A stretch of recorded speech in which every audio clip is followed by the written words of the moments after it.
Everyone wants to know what's the most profitable niche on YouTube, right?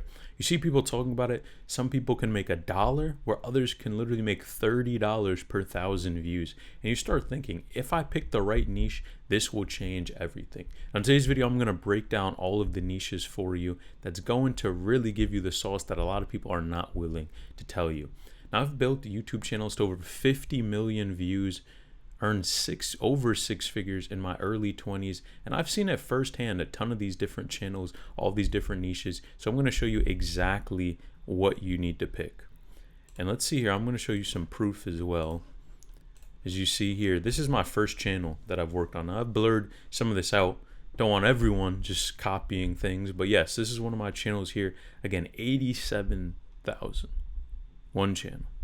And let's break it down. The most profitable niches you can get into right now. And we start with number one. High CPM doesn't matter if you don't stick around. Now, this seems counterintuitive, right? We talk with this video, this whole point of this video is to tell you what are the most profitable niches. But let's break it down, right? Let's actually break this down. So this is, this is you right here, right?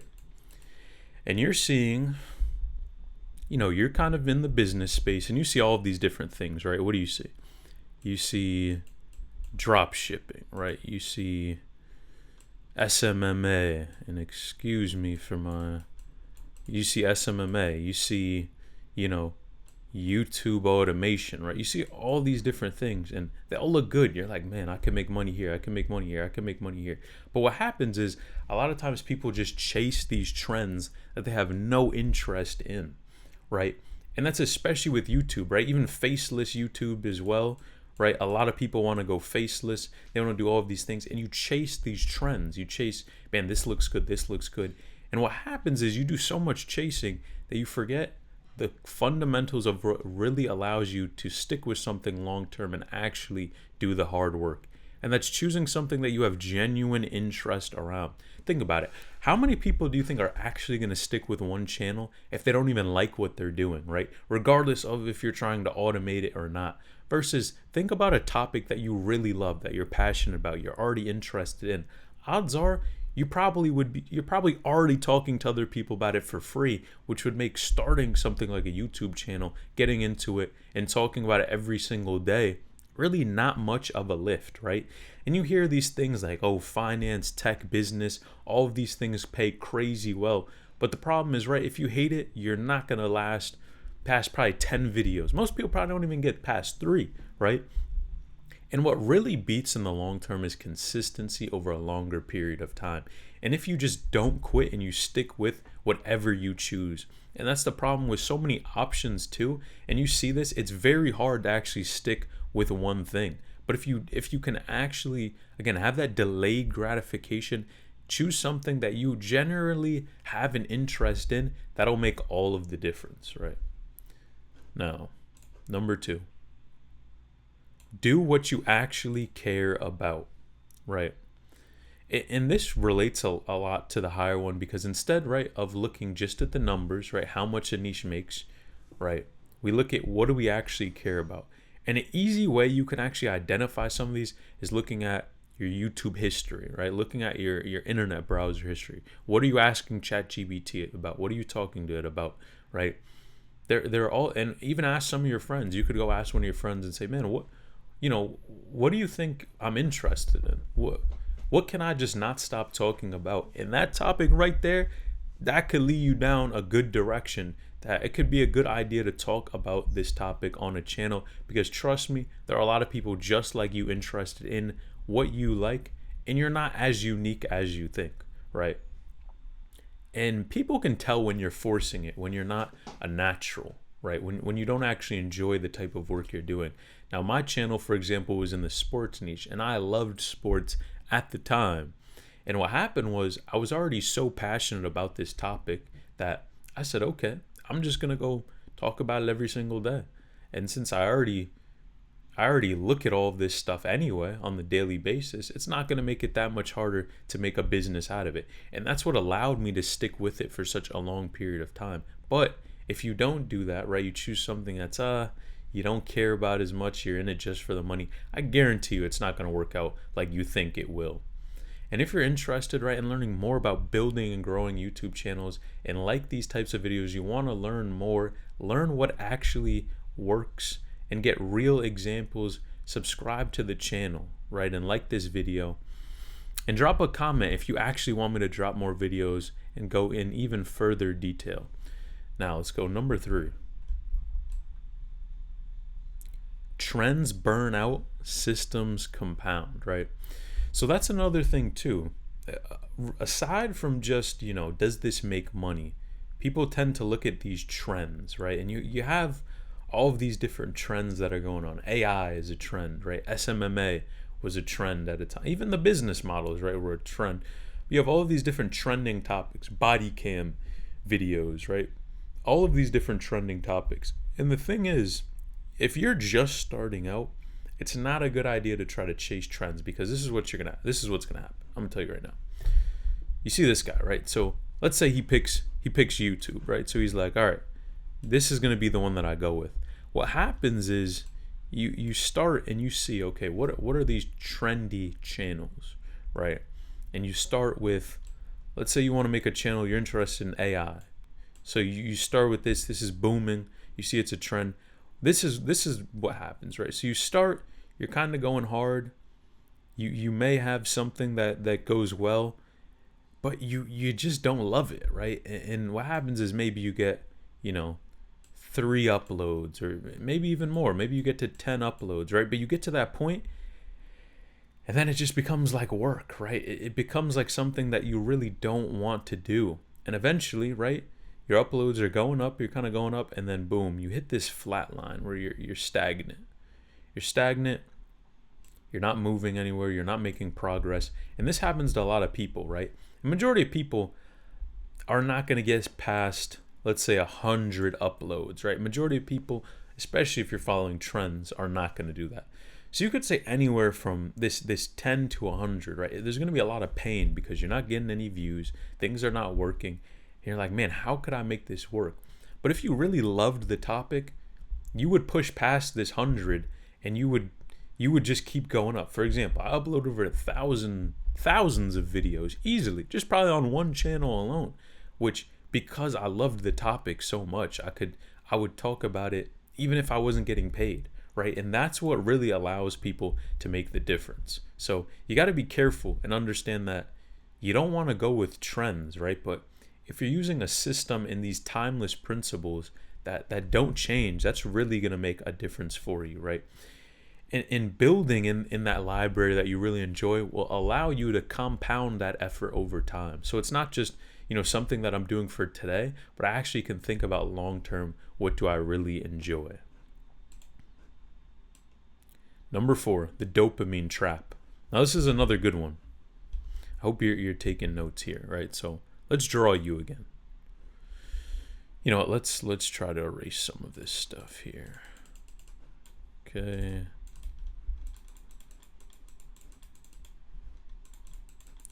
Now let's go back to you, right? You're right here. And this is you, right? So you pick something that you want to work on, okay? So you pick a topic, right? Let's just put a T for topic. So you pick a topic, you're working on it, you're uploading. And what happens? You have your friend over here and he asks you, man, what have you been working on, right? And you tell him, yeah, I've been working on this. And he says, oh, wow, that's pretty cool. That's pretty cool. You've been working on that business. But what happens is you get in your brain, this is what happens to your brain. And what is this?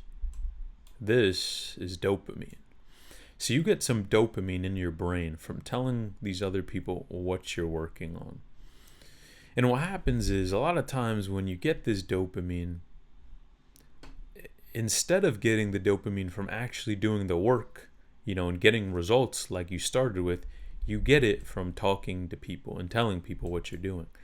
And this is a surefire way to never make any progress, because you keep talking to people, you're telling them what you're working on, but you almost take a foot off of the pedal, right? If you're in a car, you're basically the car was maybe accelerating like this, and now because you're telling people, you're going a little bit slower, right? You kind of are like, oh yeah, I'm doing this thing, it feels good, even though you haven't gotten any more results. And what happens is it slows down your progress because you're like, man, I'm working on this, right? I'm starting this, and it gives you fake progress, right? You kind of feel accomplished even though you literally haven't made any additional strides. And the real win is not telling people, because what happens is, again, when you do that, it just puts you in this cycle to where you underperform. You perform a lot weaker than you really could have. Trust me, speaking from long-term experience, keep it to yourself. Just grind in the dark. You know, if there's one person, that's okay, maybe here or there, but you don't have to tell everyone. Now let me just check this. Sure. Okay. Number 6, skills beat category. Right? So there's basically this idea that when you're really skilled and passionate about a certain topic, the idea is that you have skills in this topic, right? You're already someone who's part of the niche. And even if it's a low CPM, right? They say, for example, gaming is one of the lowest CPM. I guarantee you, someone who loves gaming is going to be better off just choosing that versus going to what's trendy and not actually being a person who's in the niche, right? And when you're able to understand who's actually watching your videos, the types of people, and especially if you are that person. So for example, let's say you like sports and then you want to talk about sports. You're already familiar with players, right? The topics, just certain words, right, in sports that maybe people would not normally say, you know, outside, or maybe not even understand what some of these terms mean. But you having that advantage, literally, it gives you an unfair advantage in the niche because it says, I'm one of you, right? And people are going to subscribe to people that understand them, right? And provide kind of that angle that maybe other people on the outside may just not understand, right? They may say something that's controversial, but it's because they really know what they're talking about, right? They really know this niche is different, right? It's not just because someone has an opinion on the outside. There are certain things that only someone who really knows what they're talking about can really get into. And for example, even in me within the sports niche, I was actually in a sub niche of a larger market. And the thing was, it was because it was something I was really interested in, this sub niche. And I'm like, man, like, there's not too many people in this sub niche, so let me just start here. And that's what really took things off. I decided to not go and follow something that was just because I knew the market was broader and it had maybe a broader appeal, but I followed that one thing that I really liked to talk about, right? And the niche, again, you can always expand later on, but this is really, you really want to start in that place that you know you can talk about, right? The place you know you have those types of skills. Number 6, your first 100 videos are the test. So again, most people are not going to get past 100 videos. They don't want to stick around that long. They don't want to put in the work, right? They just want microwave success. They want it to happen overnight. But if you can literally, I guarantee it, man, if you upload 100 videos, I guarantee you're going to have some type of result, especially if you're uploading every day. Oh man. Because especially now, right, even the opportunities have widened, right? You have streaming, right? You can get brand deals, right? Affiliate marketing, all of these different things. But you got to get that first 100 under your belt.